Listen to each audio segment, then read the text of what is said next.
How we do this, we are the truest. Got these fangs super sharp, your shit toothless. Cold-hearted, yeah we ruthless. All the ghouls in the cut, let's get ghoulish. In the graveyard, acting foolish. Finna dance with the devil to no music. Cold-hearted, yeah we ruthless. All the ghouls in the cut, let's get ghoulish.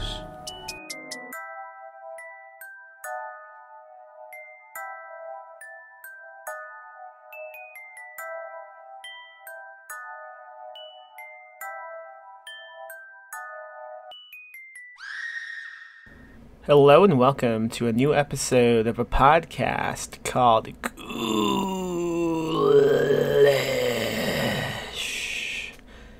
I am Max Booth, an undead host, and on today's episode of the program, I have another live episode of the Ghoulish Book Fest to show you.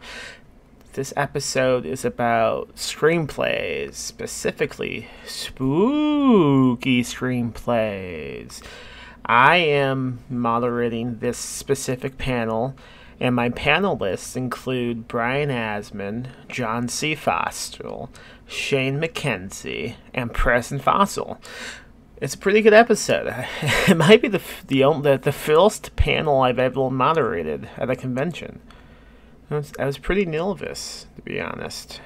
But also, to be honest, I'm always nervous at all moments of time. It's the only way I know how to live. I don't really have anything else to tell you. Go buy some spooky books at ghoulishbooks.com. Leave a review of the podcast on iTunes if you can. That would be cool.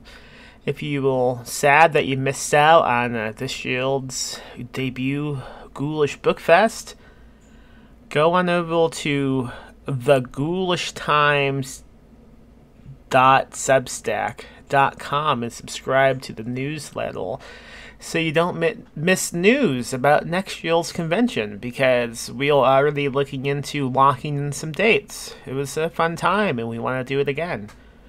More news on that in the future. Until then, let's listen to this panel about spooky screenplays.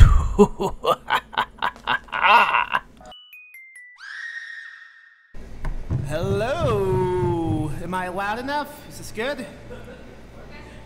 Yeah? Okay, great. Thank you. I am Max Booth, and this is a panel about screenplays. I am... What does that mean? Up, okay. I need to talk loud, evidently. I think we should, I don't know, I don't do panels, I just do conventions. So let's begin from this end with Brian. He can introduce himself. I just did anyway, but he can introduce himself again. And we will go down the row saying, hello, this is my name, this is why I'm on a panel. And then maybe something else will be talked about, maybe up for debate. Go ahead. All right, thanks, Max. So I am Brian Asman. So I write prose, I write comics, and I also write screenplays, which is why I'm here. I have a short film that's based on a comic I did that we made last year. It just got accepted into Gen Con literally this morning. So very excited about that, and hoping to get into a few more festivals with it. I also have a neo-gothic ghost story that I wrote called A Haunting in Ravenwood that is now available on Amazon Prime. So you can go watch that right now, or after the panel. Don't leave the panel. Watch it after the panel. Just play it right now. Yes, exactly. The panel is done. We're gonna watch Banquet in Ravenwood.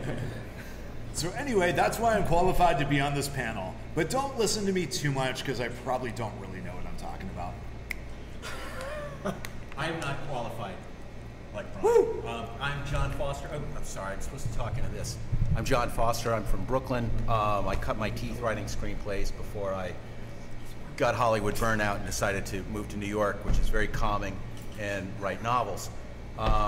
So I have things to say and things to share, but not as enthusiastically or with the qualifications of Brian. What about you? Hello, I am Max. I am Max Booth, a host. I have written one movie. It's out now. It's called We Need to Do Something. It's about a family stuck in a bathroom. It's what it is. What it is? Go ahead. I also wrote a movie about a family stuck in a bathroom. Who didn't? Shane McKenzie. As far as screenwriting, I wrote a movie called Bingo Hell that was for Blumhouse, and it's on Amazon Prime. And now I'm working on a music biopic, and it makes sense to nobody. And my name is Preston Fassel. I'm a novelist and a journalist, and I have also worked as a development executive for some indie horror studios. I currently work as a screenplay consultant, and I also have a horror screenplay that I co-wrote called The Eyes of Jefferson that is currently in casting. I think we clap now, maybe? Yeah!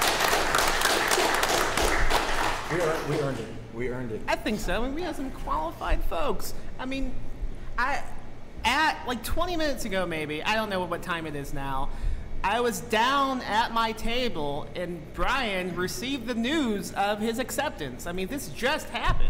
I've been waiting all my life to be accepted. Yeah, so my idea is, because I don't do a lot of moderating of panels, if I could keep getting you guys to clap every couple minutes, eventually we'll just be done. But I think someone would get pissed. Probably Shane. Yeah. Wait, can we have like this side clap and this side be like a laugh track? Can we do something like that? Please do not do that. No. Brian, I think you will mistaken. I am the moderator. You will just the panelist. So, Okay, so Shane, let's begin with you because you have a movie out. It's called Bingo Hell, and it went through Blumhouse and Amazon. So I'm curious if you would be interested in talking about like what is it like working with a big studio like that. It was great, and nothing bad happened at all. It was challenging, man, because there's a lot, money behind it, a lot of cooks in the kitchen, and it was my first one. So even though it was my idea, and I wrote all the first two drafts, they hired a different writer to finish it, which I hear happens a lot, but it hurt my feelings. But, he did his pass, and they weren't really happy with it, so I got it back and just did a page one rewrite and completely changed everything. And luckily they liked it. But then you write the script, and you worked really hard on it, and everything's perfect, and you've had all these, there's so many fucking meetings. You have all those meetings, and then you give it to them, and then you fuck off as the writer. And you just have to hope that the people that you're collaborating with are gonna do it justice, and it can be tough to swallow. It's odd because I think a lot of us attending this fest, those who write, mostly write prose, and what you just said just sounds like insane. Like imagine someone like submitting a novel and they accept it, and then they go, okay, but someone else is going to rewrite this though. Right, yeah. It doesn't happen in prose. In prose, your writing is the product that you sell. Yeah. And when you write a script, you're kind of writing the plan for the movie for all the different department heads, and they're all going to have opinions and want to put their stamp on it, which is fine. Best idea wins no matter where it comes from. Sometimes I like my idea better. But it's the balance you have to find. Yeah, that makes sense. So Preston, you have the unique experience of basically being in acquisitions, right? I mean, you've read so many screenplays. Talk about that.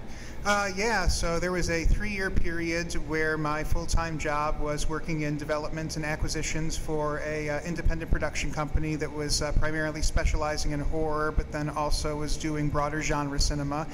And I was reading an average of probably about 9 scripts a week for those 3 years, and I calculated in the end, during my time there, I'd probably read about 1,500 scripts.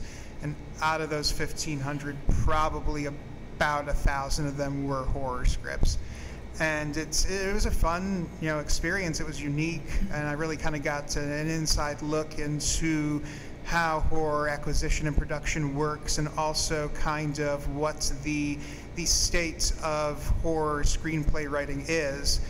And it was interesting because you see it's very much a bell curve. Stuff is either very new and unique and thrilling and exciting, or it's another kid getting killed in a car crash in the first 5 pages of the script, and then the traumatic fallout from that. I used to joke with my wife, I think that it is safer to be a storm chaser in Kansas than a 5-year-old at the beginning of a horror screenplay.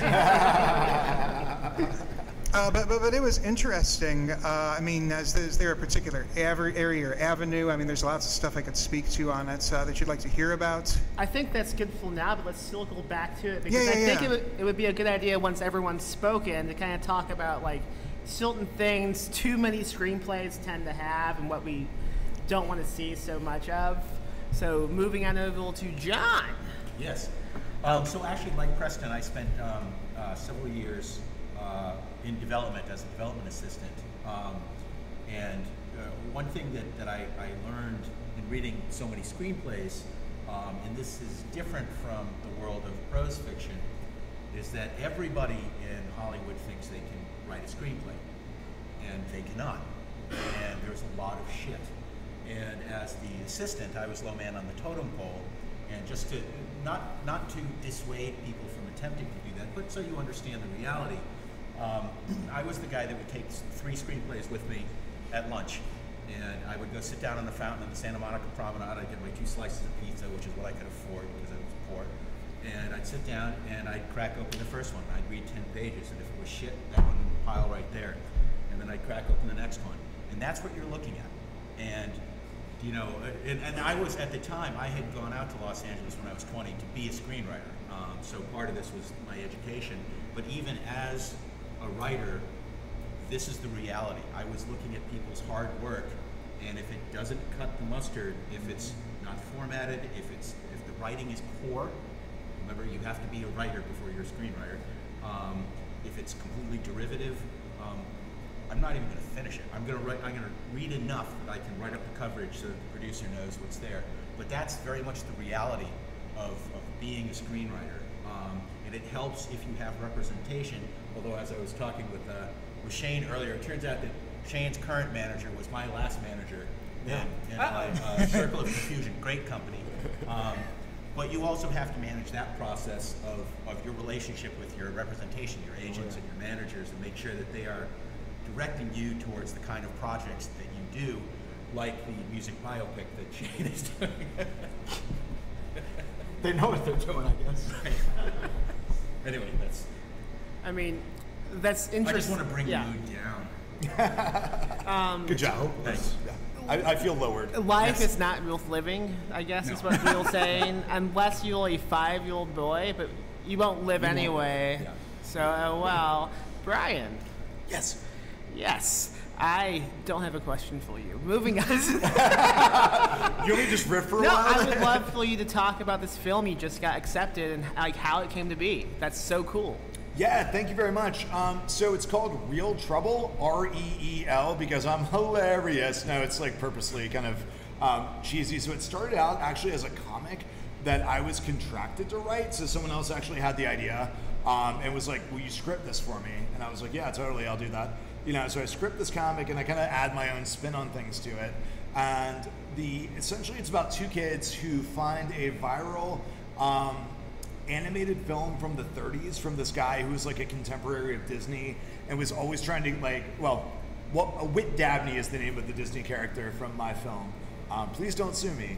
But so anyway, this guy was always trying to get like a job with Whit Dabney, and he got turned down every time. And then he decides to make his own film, and it's like kind of cursed. So it's like half live action, half animation. Essentially, is the idea behind it. So we did the comic. I really liked how it came out, and I was like, you know what? I think this would make a really cool short film. So I called my friend Chris LaMartina, who did a WNUF Halloween special. I don't know if any of y'all have seen that, but like I recommend it everywhere I go because it's amazing. So anyway, I call him. I'm like, hey man, I'm thinking about making a film of this, and one of the reasons why I was drawn to that particular story was because at the time I was like, it's mostly two guys in separate rooms, so it's something to film that could be filmed like during COVID without like having a lot of people in the same location, basically. So I was like, hey, do you want to direct the live action wraparounds, and then maybe we can figure out like someone to do the animation? He's like, I'm too busy, but I've got some people I can refer you to. So I ended up pulling together this crew of people in different states. One guy did the animation. He's like a huge animation nerd, so he was able to do like the 20s, 30s style, like Steamboat Willie stuff, and like really reproduce it in a way that's amazing. So I'm super stoked on how it came out. And then we shot the live action parts in LA with a bunch of really cool actors, including a guy who was in DMX's last film and like fought DMX. So that was pretty awesome. Cradle to the Grave? No, it's I forget the title, but it might be unreleased. But he was showing me footage. Yeah, he's like this. 3 to the Grave. Yeah.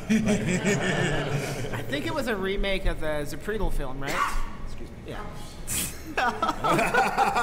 That's actually, it brings an interesting topic, which is great. Because and we have a question over here, by the way. What? So is this like a horror version of Dead Mouse with Sticks? Kind of, yeah. It never once occurred to me that we might get questions. So if anyone had, maybe no, it's good. It just No, it you've didn't introduced cross a new my element mind. to our panel, which is awesome. Now I'm freaking out about this. Maintain control. It does bring a good. Shut the fuck up, John. I'm talking. So COVID happened, right? And it does bring up a good, like, for those of us still writing scripts, like, how are we processing that? Like, I wrote a movie that takes place in a bathroom with a limited cast. I wrote it actually before COVID, but it ended up being like the best possible type of script to film while COVID and all the lockdown was happening. So I'm like Shane, like, how have you been? No, just shaking your head down at me. No, I have plenty to say about the COVID situation. You were like, hoax. Please talk. Yeah, so I was working on 2 scripts before COVID happened. One of them was for Sony called Santa Muerte, and COVID just killed it. It was with Sony and Blumhouse, and we were going through the, getting the concept together, and I was turning all these treatments, and I wrote a first draft, and everyone was kind of ready to go, and COVID happened, and it just went away. Nobody called and said, hey, this isn't happening. It just stopped happening. And then with Bingo Hell, COVID happened kind of right when that was getting going. And Bingo Hell is about a bingo hall full of like senior citizens, indoors close together. And so the first 2 notes they told me were, we can't have anybody over 40. And can we do bingo outside? So I thought that was gonna die, but then as we were kind of figuring it out, things just loosened up enough to kind of get by. But fuck, man, it was a challenge. There was supposed to be a lot more people in it. There's supposed to be a whole town. I don't know if the town's like empty.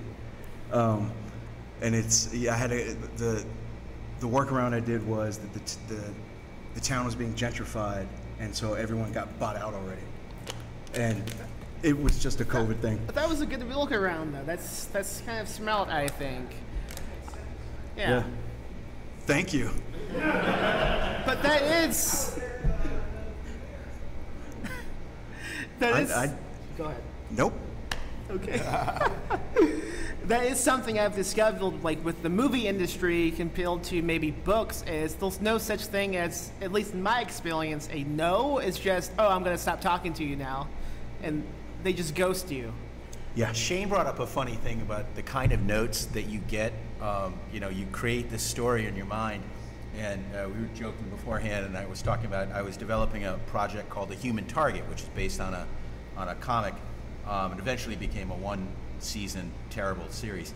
But I developed this concept for a feature and went in to meet with the producer or producers, and one of them really had a yen to shoot something in New Orleans. He said, I really want this to be set in New Orleans. So all this stuff that was set in the Northeast now became New Orleans. So I had to go back just because he had the whim of shooting it in New Orleans. And that's just kind of how it happens. And then as you get further along and you get actors attached and directors, and everyone has their idea, and it will change everything. Everyone's heard of the Stepford Wives, which is a famous Ira Levin novel and a famous movie.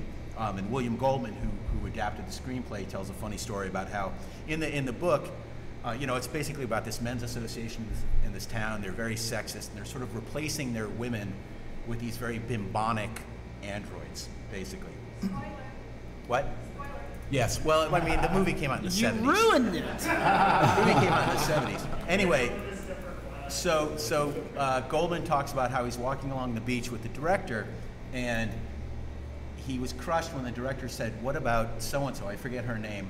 As the lead, is one of the wives who's figuring out what the hell's going on, and her husband's trying to do this transformation to her. I forget her name. But the actress he suggested was his girlfriend, the director's girlfriend, and she was not a stunning beauty. And it changed the entire dynamic of the movie, so they became more like, dressed like in Pioneer, Little House on the Prairie clothes, and changed the dynamic. But that was William Goldman going, shit. So we're already changing things because the director wants to cast his girlfriend. So it's you have to be very nimble and light on your feet and not wedded. The way you can be wedded to things in prose and really fight hard for things when you're dealing with horrible people who are publishers, like Max. You have to be, you have to be ready to release and just keep moving forward. The notes you get, dude, are nuts. I'm always ready to release. Yeah. Welcome to Ghoulish Con, folks. I was writing a series for some producers, and our plan was to pitch it to Netflix. And the note he gave me was, Netflix has a lot of cooking shows, so we should put more food in it.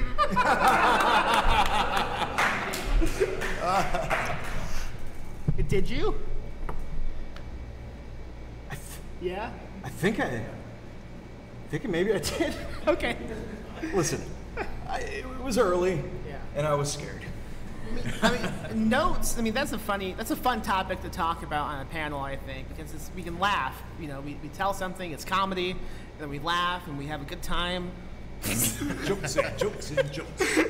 But with my screenplay, I went through all of this stuff. Like, the biggest thing was, because it takes place in the bathroom, a tree falls through the roof and lands on the opposite side of the bathroom duel. So it's one of those like en-suites without any windows. And so the bathroom duel opens out, so they can't get out, right? It seems easy, right? It seems plausible, because my own fucking bathroom opens that way. The biggest note I got from producers was bathroom duels do not open that way. They only open to the inside. I kept being told this constantly while next to a bathroom that opens to the outside. So I eventually took a video of myself opening the bathroom, and I sent it to the producers. I'm like, what are you fucking talking about?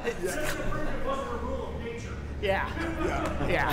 Like, Preston, you've also been on the opposite side of this, so what awful notes have you given? That is a great question. The note that I found myself having to give the most, and I hated giving it, was this doesn't read like a screenplay. I've read so many great things, such original stories with such exciting characters, stuff that I had never seen before. This one screenplay I read, I'll never forget.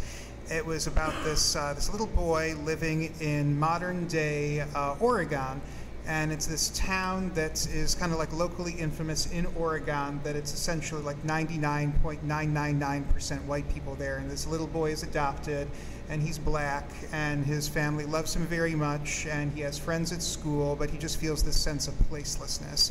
And at like 13 years old, he's already experiencing this like kind of existential ennui. And he has escaped into the realm of 1980s pop culture and technology, and he's taught himself how to repair old NES systems and how to repair old cell phones, like the Gordon Gekko brick phone. And one day he's working on this phone, and he gets a call from a little girl in the future who also feels displaced, and she's living in this kind of like sort of Stepford hell where everything is so perfect that it's unbearable to live there. And he develops this like cross-time friendship with this little girl, and they start conspiring to use their shared knowledge of technology and this little girl's access to like 31st century technology to build a time machine and escape their own respective mental prisons. And that's just the tip of the iceberg of this thing, and it's just a fantastic story. But it was written very unconventionally. It was written almost like the pitch deck for a video game. And it sounds strange, but when you actually sit down and read it, it's well written, it's engaging, it's fun. I couldn't get producers or even cast members on this thing to save my life. Like, this thing went out to so many people, and I think the closest we ever got was for an actress who was going to play the kid's mom, who wanted the movie to be about the mom instead of the kid, which is another thing you run into. It's like, oh, this is a screenplay about like a bunch of kids in the 70s who discover a demon hiding in the woods, and it's like this Stranger Things type thing, and then all of a sudden, like, say, I don't know, Brad Pitt gets his hands on it. Now he wants to be about the kid's dad.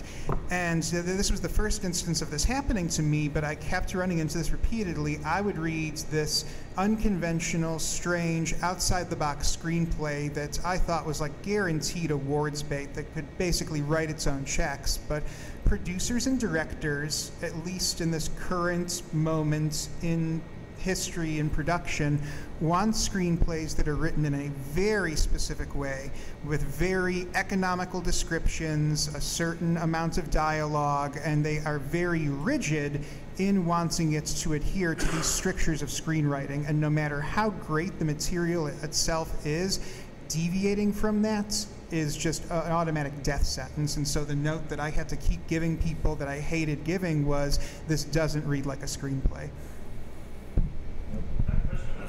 That note.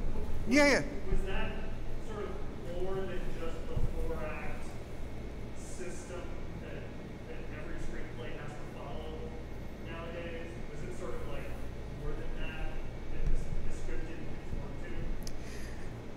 I'm sorry, can you repeat that, please? Was it just not that it was in the 4-act format that screenplays have to be? Oh, no, it was the tone and the way it was written.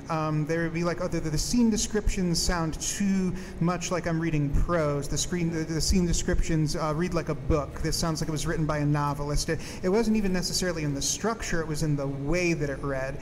And I remember sitting down with a producer and saying, look, you keep giving me this note. I want to make something move forward. Explain to me how you want this to read, how you want this to sound, put it into words so that I can pass that on, so that I can have this discussion with writers. And I got it from this producer, and I got it from multiple other producers. Well, it's just the way it reads. And it's this unspecific, very unhelpful, like I know it when I see it sort of psychology that like they can't break out of, and they can't explain to writers or to people who are in acquisitions where we can help writers to get their stuff made. Yeah, I've gotten that note because I came from books into screenwriting, and so that was the first challenge. And really, what helped me, what I was told, if you're not going to see it or hear it, or if it's not some kind of direction for the actor, so they know where they are emotionally, then it has no reason to be in there. It's just kind of taking up real estate.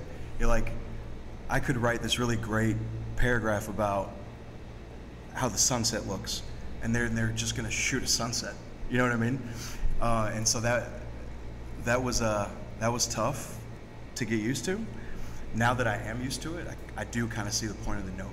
You know, having not read that script, you know, I think we can be really unique, kind of within the structure that they're all used to seeing. Just if anything else, to give us a chance to get past that step. You know, give them something that when they see it, it's recognizable, so that they even give it a chance. And then maybe once they've been convinced to read it, because people who are supposed to read for their job hate reading. It's the worst. I mean, that's true. I mean, I used to just devour books. I mean, I would read, you know, books. If I wasn't doing something else, I was reading a book. And ever since I started reading professionally, I can probably count on both hands the number of books that I've read, like for my own personal pleasure, because it's get up, sit at a computer for 8 hours a day, read screenplays, type notes on those screenplays that I then reread to make sure that they're concise and send in. And it's like, there's no time to read for pleasure anymore, because that part of your brain is just like shut down. You have to write the email. And sometimes I do all that and I get to the email and I'm like, God, I'm done, I don't know it. So I just type here and send it. Brian, did you have any fun note anecdotes? Fun note, yes, from notes I've given, actually. So, yeah, so I was a co-writer on a film that's available now on Amazon called A Haunting in Ravenwood. And the way I did not write the original script. The way that worked was I had a friend who was making this movie, and he approached me and was like, hey, do you want to come on board and help me out, basically? And I came on board as a producer and co-writer. So I took a look at the script, and it had pretty good bones, but there were some things in the script where I'm like, yeah, you can't do that. For example, the protagonist was asleep for the entire climax, and it wasn't like fucking Inception where it was like a dream world and they were supposed to be asleep. They were knocked out, and then like another character resolved the situation, and I'm like, you literally can't do that. Like, that's not going to be satisfying to anyone.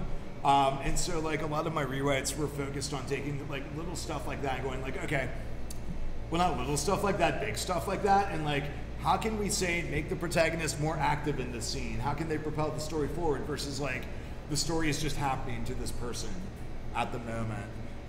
Which you can have passive characters that can work, but I think it's more difficult. Like, I think you set yourself up for a harder road to hoe, frankly, when you do that.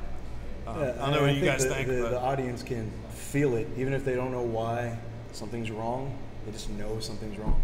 Yeah. You know, if your main character is just reacting to shit the whole time and not making choices, it's not sustainable.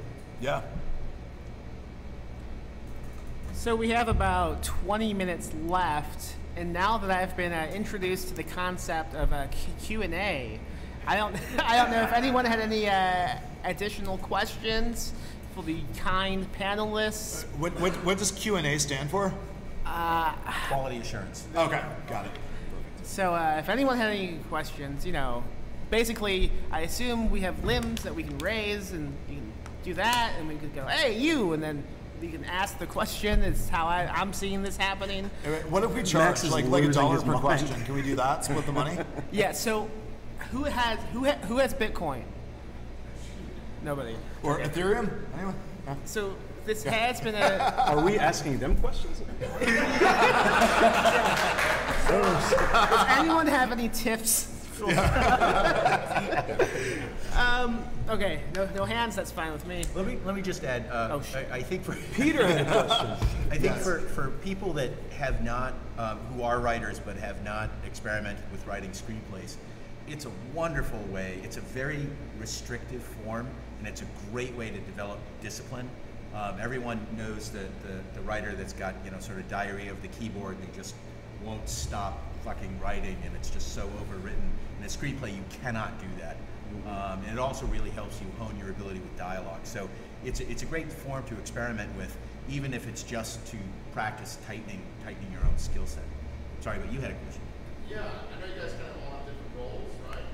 But if there was like an ideal director to adapt one of your books, right? Is there like a person that stands out?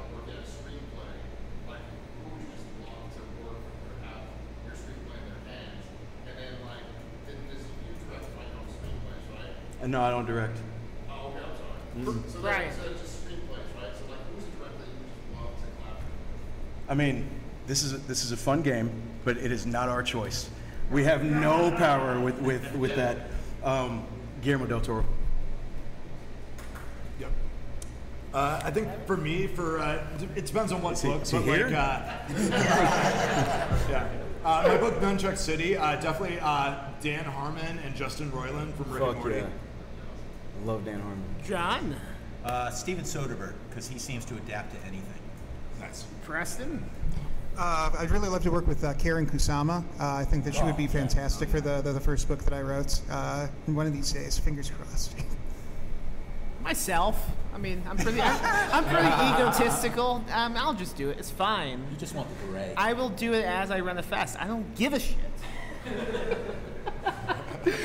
Let's give some screenwriting advice, maybe some tips. If each of us had to go down the line, so how this would happen is we would begin on one side, and go down one by one, giving advice. So, beginning with Brian, what is one piece of screenwriting advice you would give to anyone interested, for some reason, in doing this? This is more of a practical piece of advice, but if you're interested in getting into screenwriting, don't spend $300 on Final Draft. No. Like, write a bunch of, like, there's all kinds of free software out there, like Celtex and Trelby and stuff like that. Just like with anything you want to get into, do it a bunch before you start investing in it. Like, I see people like wanting to get into writing prose all the time. They're like, I need to buy a $1,000 laptop to do that. I'm like, no, you fucking don't. So like, if you want to get into it, just grab some free software and just start working on screenplays. Just to jump on that, I highly recommend a program called Highland 2. Highland 2. That's what I Fan-fucking-tastic. Yep. Highland 2. Highland. The second one. Which doesn't exist as a film. Screenwriter John August. He wrote Big Fish. Big Fish. He has a great podcast called Script Notes. I highly recommend. That's a huge. If you want to be a screenwriter, listen to every episode of that shit. But yeah, he developed it because Final Draft is so full of bells and whistles that don't matter at all, and that's why it's $300. Yeah. You don't need any of that shit, and so they just, whittled it down to the what you actually need and use, and I think I've spent $30. Yeah. I mean, it's free to use, but like if you want to save it as a PDF without Highland 2 written across the side of it, you would have to like upgrade. But you don't need to do that until like fucking someone wants to make a movie. Yeah, and it also depends on what space you want to play in. If you want to just go make indie films with your friends, then you never need to do that. Exactly. And also, the only point of the screenwriting software, it formats it for you. Yeah. Right. So you could just do it in Word and format it close enough if you're just practicing, because the format has nothing to do with your writing. The program does that for you. So practicing writing screenplays, the software really doesn't matter. Yeah. But when you want to, actually start submitting shit, then yes, it does. But in the beginning, just handwrite it if you have to. Just practice it and read a lot of screenplays. I want to get back to that too, but I don't know if you encountered this, but with my movie, I was using Highland 2, and I would send those the fucking attachments to the people like scheduling the shoot, and every time they would freak out and go, "Why isn't this final draft?" So it's like a lot of like fucking the industry for some reason is still leached upon this idea that it has to be final draft. Yep. But it's bullshit. It's not true. I mean, it does the same thing. I don't even know how they can tell. I don't know. But Sony said that to me. Oh yeah. We need this in final draft. But that's the only time it's ever been said. Ever since then, it's all been Highland. I haven't heard anything. I think that's one of those things where they only catch you if they're like, send us the source files, we can have someone else rewrite it. Like, 100%. yeah. Well, yeah, that's how they caught me, because they were doing, they weren't rewriting it. They were doing something about just like, they were doing a shot list of something. I don't know. I don't fucking know. Anyway, let's continue doing advice, and then I have something else we can talk about. Have you talked, No. John? Talk, John. I have not talked. Okay. So just a bit of tactical advice, which can also be dragged over when you're writing prose. And one of the first things that I was told is that with every scene, you want to start late and leave early. So you don't need to show the guy, getting into the car, turning the key in the ignition, driving to the supermarket, pulling the mask out of the pocket, pulling the gun out of his pocket, and all that shit. Find the absolute last or deepest into the scene place that you can start a scene that it will make sense going forward, and then begin there. And then the soonest you can depart the scene with it maintaining sense and working as it segues into the next scene, leave early. You're constantly, as you're writing a screenplay, you're remembering that each page is roughly a minute of screen time. And so you're looking generally at 90 minutes to 2 hours. And so you don't have a lot of time to fuck around the way you do with a novel. Not that everyone does that, but some people do. So start late, leave early, keep that always in mind as you're writing, and it may be something that you even bring into bear as you're in the revision stage of screenplays. Just keep looking for, how can I start this a little bit deeper in? That's a good note. Yeah, Shane? It's your turn. No, I'm just moderating, and we have 10 minutes left, so Shane. Oh, shit. Okay.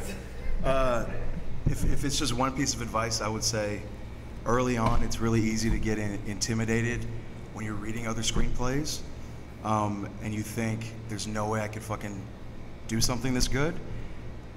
It matters how good your writing is, but more importantly, it's your unique voice. So finding your voice and then injecting that into the actual writing itself so that it's written in a way that's only you could do. And that's gonna take you a lot further than writing, like you said, like a rigidly structured screenplay, like all the others that are out there. And it's good, but it's generic. It just feels generic, And so just don't worry about what other people are doing. Read that shit for your education, but then just ask yourself, what's the movie that you wish existed? And then write it the way you would tell your friends about it if you saw it and they said, what was that movie about? And then you excitedly told them. It tends to be like in your voice when you're excited and passionate about something, and to just not shy away from that, because it feels like you're being exposed, but as far as I can tell, it's really the only way to stand out. And the good news is every single person has a unique voice. So if you think, I'm not as good as this person, it literally doesn't matter at all, as long as you are authentic to yourself, and they'll be able to pick up on that. I think a good example of that would be Shane Black, who's written so many movies: The Last Boy Scout, Kiss Kiss Bang Bang, which he directed, as well as The Nice Guys. But in the 90s, he was I think the highest fucking paid screenwriter living, and it's because I think his voice is really unique. I recommend tracking down his screenplays online, because you can find most screenplays online just available, and he has such a unique voice. Oh yeah. So after Preston gives his advice, I think we will go around and recommend maybe some screenplays that other people should also read, because I think that's the best way to teach yourself how to do a screenplay, is just to read other screenplays. I mean, yeah, there's some how-to books, but I think you just need to read screenplays, and that's pretty much the best bet. So Preston. I mean, that's just brilliant advice, and I've just got to emphasize that. And going even further than the unique voice, unique story as well. So many scripts I've read, it's this person just doing Pulp Fiction. Somebody sees Pulp Fiction and it's like, oh, that's a cool movie, and they basically just try and rewrite Pulp Fiction. Somebody sees Texas Chainsaw Massacre, ooh, that was a cool movie, they just rewrite Texas Chainsaw Massacre. What's the movie that you want to see that doesn't exist? What's the thing that has never happened in a movie that you would like to see happen? And then do that, and do your version of that thing instead of just unironically replicating that thing. So many scripts I've read over the years, 5-10 pages in, I can telegraph what's going to happen for the entire rest of that screenplay, because they're just working on the template of a movie that already exists and that I've already seen. And, Texas Chainsaw Massacre is the Texas Chainsaw Massacre. Silence of the Lambs is Silence of the Lambs. And those things succeeded because they were new and unique and exciting and wholly the domain of the people who wrote those things. And so, what's yours? What's your new, unique, exciting story that you have always wanted to see? And that's the screenplay that you should be writing. Yeah. Hell yeah. Give him applause. So some screenplays, I think we should all recommend some. I would recommend It Follows. It's a great movie, but it's also a really good screenplay, I think. What about you guys? I'll go with Alien, specifically because of there's like an extended opening sequence where there's no dialogue and no people and everything like that, and it's a really interesting sequence to study and learn how to create something like that. Yeah, like when you read these screenplays, I highly recommend then watching the movie and then maybe reading it again, because you discover how much changes during the process. Like, so often things will just not written out, but then it ends up you just kind of feel the room out and you think, well, what if we just did this while filming? And it ends up in the movie. So it's interesting to discover that. John? Get Out and The Exorcist both won Academy Awards, and I'd also recommend really just anything by William Goldman or Nora Ephron. They're just great to learn style and structure, and they're both very distinctive writers, kind of like Shane Black, and it's just a great way to learn. Fargo. I think Fargo is fucking perfect. And then as far as television, read the Breaking Bad pilot, because Vince Gilligan's voice is all over that thing. He'll describe and then the truck crashed into the fucking tree. That's how he writes a scene. And it's just him, and it's just like, okay, it fucking did. So read those. It's an older screenplay, Sweet Smell of Success, which was made into a great movie with Tony Curtis and Burt Lancaster, and it's just a master class in rapid-fire, unique dialogue. Like, the people in this movie don't speak like any real person you will have ever met. They sound like almost parodies of jazz-age musicians or gangsters, but it works. It works when it shouldn't, and it works to a brilliant degree. And then more contemporaneously, there's these two screenwriters working right now, Ben Collins and Luke Petrovsky. They just had The Night House come out last year, and they're also the two people who are helming the new Hellraiser franchise. And they're just two of the best screenwriters working today. And their stuff is just brilliant. Yeah, so you guys have home milk assignments now. That's what you get when you come to a convention and that I throw. You have home milk. So congrats.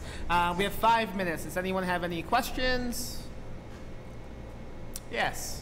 What do you think about breaking into screenwriting via contest? I have no opinions on it because I haven't experienced anything like that. Anyone else? Yes. Yeah, I can actually speak to this because the company that I work for full-time, Stage 32, regularly sponsors screenwriting contests. Make sure that there is appreciable material gain from the contest, because contests can be incredibly predatory. A lot of screenwriting contests I've seen will charge you $300, and then if you win, you get an award you can print out at Kinko's that says you won this contest, and maybe a trophy, and that's it. One of the reasons that I like working with Stage 32 and I believe in their contests is because you win a contest with them and you get to Zoom with acquisitions people for Blumhouse and Monkey Paw. Or, for a drama contest, you actually get to sit down with somebody who's a head of acquisitions from Netflix. So, look at what the contest is offering and weigh the potential rewards versus what you're actually investing in it. I would say that some contests are worth it, but a lot of them are just really predatory and designed to prey on vanity and get a lot of money out of you in the process, and it's not going to help your career, and it's probably just going to make you feel really bad afterwards. Yeah, and for the love of God, do not sign anything until an attorney has looked at it for you as well. Yeah, and I think with contests, it's kind of like these types of conventions. It's less about winning the contest and more about all the people that you meet there. Because in screenwriting, everybody else needs you to do your job first before any of them can do their job. And so you tend to find that everybody kind of loves screenwriters. And so at contests, I met directors and producers and managers that became fruitful friendships later. And it's not because I come to them and say, hey, I'm a writer, give me work. It's literally hanging out, drinking, just getting part of the community so that they know who you are. And to me, it's more about getting your name out there, less, not in the IMDb way, but in the actual physical relationship way. And that can take you a long way. Don't be a dick. Do you guys have anything to add to that? I mean, that was perfect. I completely agree, and I think that goes for that doesn't just go for screenwriting, just generally in life. Like, as long as, like, you know, you're available and pleasant, people will want to work with you no matter what the project is. I mean, there are definitely times when I've tapped someone for something specific where, like, if I really racked my brain, I might have found a better person for that particular thing. But, like, they were the ones who I thought of first, and they're the ones who I, you know, are around. So, yeah. You know. That was specifically about asking Max to do a story for the anthology Boinking Bizarro that I edited with Danger Slater. Which is available down in the bookshop, I believe. Two copies left. I wrote a story called Tit by Stephen King. It's about the child gangbang scene.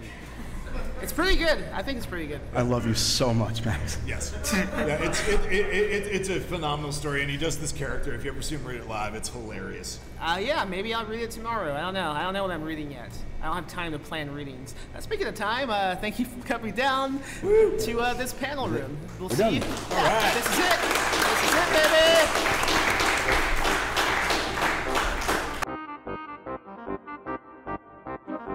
And thank you to our sponsors, Tom Deedy, author of Haven and the Clearing, Tenebris Press, an independent publisher of new weird horror from diverse and unsung voices around the world, Bucket of Blood Books and Records, Chicago's premier destination for new and used horror books and movies, Witty Books, an independent bookstore in Tulsa, Oklahoma, specializing in speculative fiction, small press titles, all things spooky.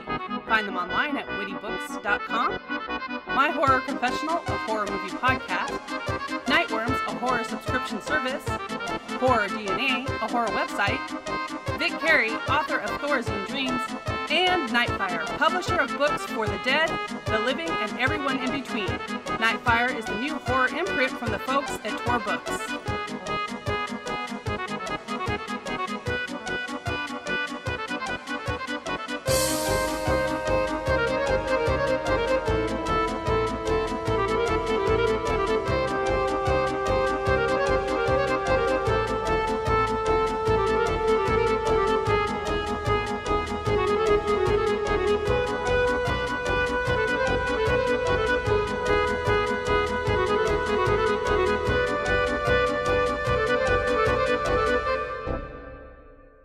Live spooky, die spooky. Rest in peace, Max.